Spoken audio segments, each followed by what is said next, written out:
What was that last sentence you said? So we got back from scouting, but we were sitting here talking, just kind of taking a break and enjoying ourselves. And I was telling him, like I love doing the YouTube stuff, and I was like, man, I don't get as many views as some of these guys, but it's more so I just enjoy doing it, dude.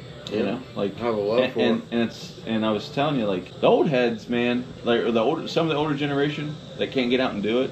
I think they like following along with some people, and and a lot of people maybe critique you or whatnot, but yeah, they don't necessarily do it to a T like you do. A lot of the older heads, and they have their own way of it, and they're going to critique you. Everyone's a critic, dude. Everybody.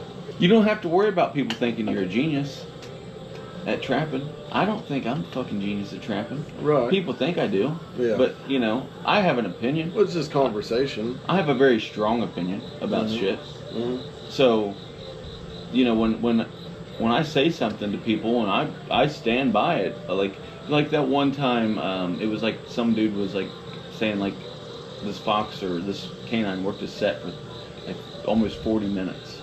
Mm-hmm. And never once worked the front of the set. And it's like, well, maybe, it wasn't so much the wind, it was more so the stuff that you had in the hole. He wasn't that interested in what you had in the hole to circle and walk around. But, I'm a big avid believer in playing the wind. So it's like, I wasn't trying to discredit him saying, I think the wind's a huge factor in that. Oh, yeah. But at the same time, if you can get them within working that small area, and you can't get them to start getting really excited and getting up front where they don't give a shit about what's going on. Yeah. Maybe it's not the wind. Maybe it's some whatever you got in the hole, or yeah. Like I said, natural guiding. I mean, keeping it simple, but natural. A multitude of things could be the issue. Yeah. But just to say it was due to the wind, I don't buy that. And I had a very strong opinion on that, and I pissed a couple guys off, and I didn't mean to, because I wasn't trying to discredit what they were saying. Yeah. I was just coming at it from like, hey, I don't think it was completely the wind's fault. Right. But no one likes to be criticized. Yeah. Yeah. But then it was like, well, man, I was like, dude, I don't really give a shit. I wasn't trying to argue. Yeah. Just say, voice your opinion on it. Yeah, and guys get butthurt about that a lot. I used they to. Don't want to hear different than what they think. Well, it's like they're called like ideologues. Yeah. That's like a fancy word, but they call them ideologues. They have a very strong opinion, and they don't want to change from that. Whatever they think is whatever, that's fact. Set it in stone. Right. Yeah. And I can get like that in a sense in my own head, but I also am able to take a step back and be like, okay, you're being a little bit too fucking Well, it's cocky. also different when you can back it up too, though. When you can stand and put your word by something, Yeah. and you can back up what you're saying, and it's gold in your eyes, and you prove it, man, it's different. It is. Well, and some guys can believe whatever they want. That's true. And say you can only do this and do that. If you prove them wrong, and your word's different than theirs, it goes a long ways when the proof's in the pudding. That's all I'm saying. Hell yeah. That's what I'm saying. Hell yeah, dude. Yeah. Well, it's not about proving people wrong. It's just about expressing your own opinion or your own knowledge that maybe could help someone else out, or maybe make someone else think outside the box, or within the parameters of what's going on. What I like so much about Dave Thompson. Yeah. He thinks outside the box, man. Oh yeah. He's always drove that home to me. Yeah. I love that guy. Yeah. But just watching him the other day, just some of the stuff that he comes up with. He's asking you a question. We talked about this the other day. He's asking you a question. He already knows the answer to it, most likely. Right, but right. He wants you. It's a rhetorical question. He wants you to think outside the box and think, why does a coyote do that? Yeah. You know. It's good shit. I mean, it really is. Oh, it's very. He when I was like it that, opens your mind to different ideas.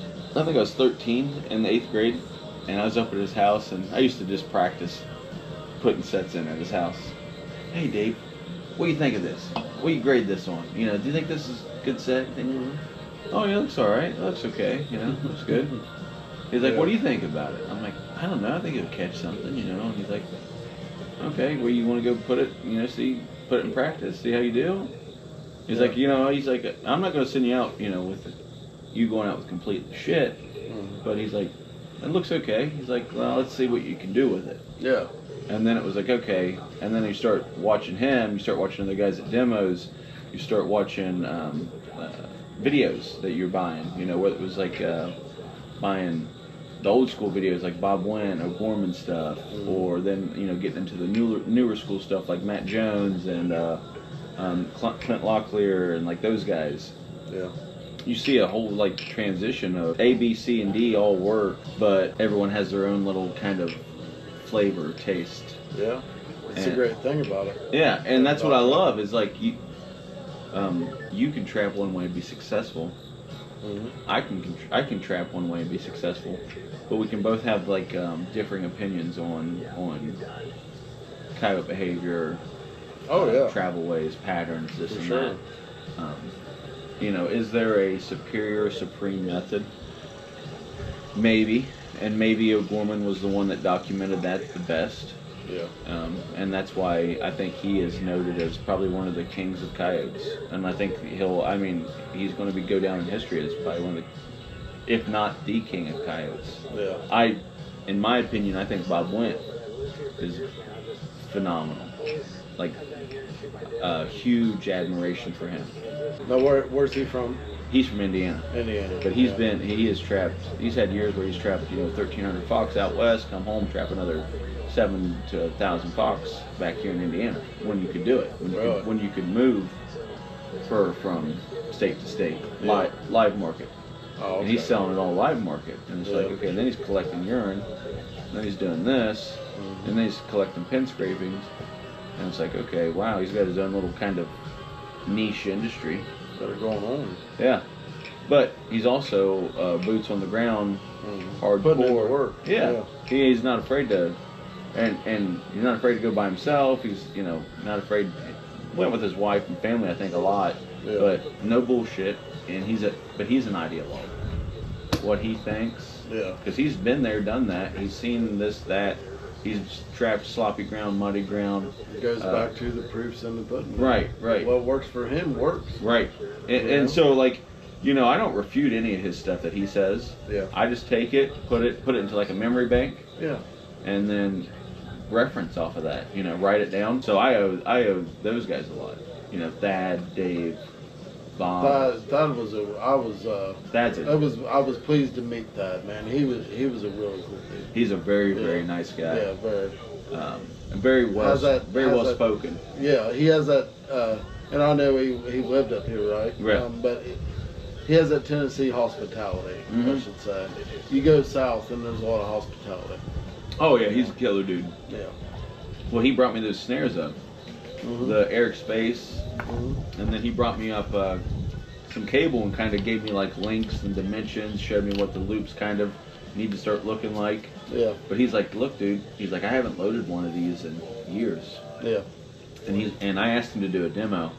He said, man, I haven't trapped for probably 6 years, maybe 7. And he said, I don't want to come up there and do a demo and be the guy that I used to patronize.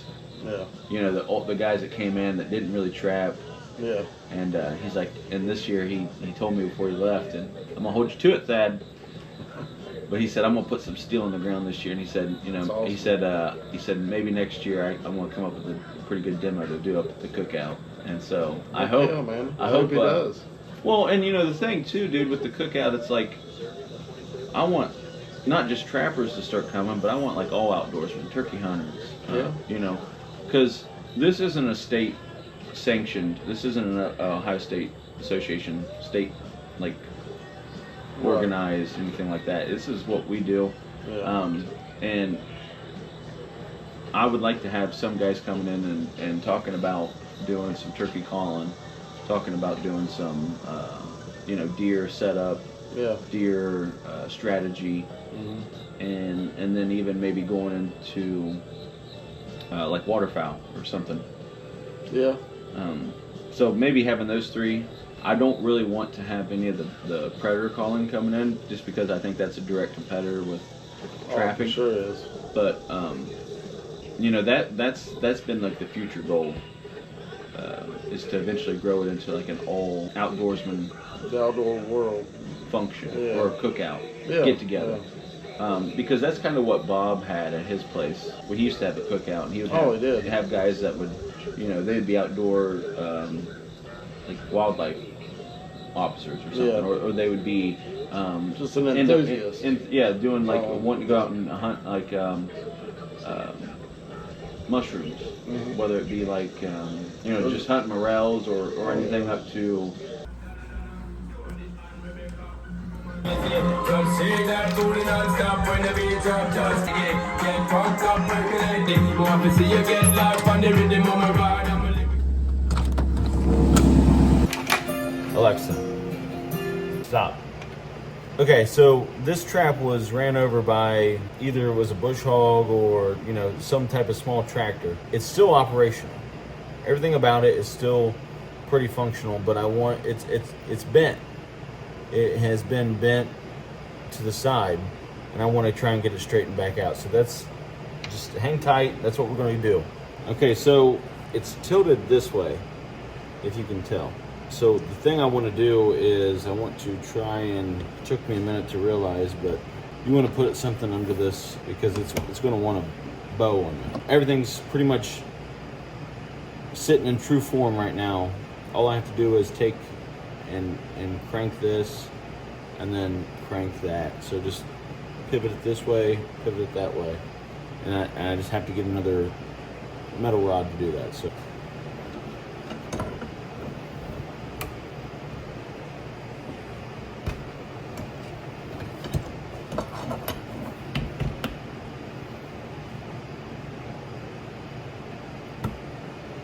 we're just literally just trying to slowly torque it back into a settable position.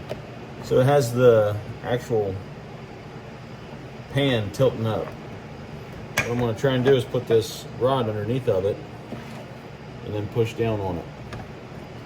And then try and just use some type of force.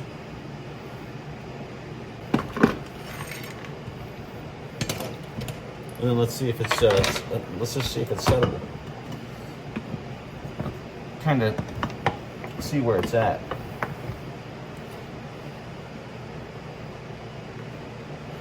So the pan is pretty high. Yeah, you can tell the pan's high, but it's setting and it's firing.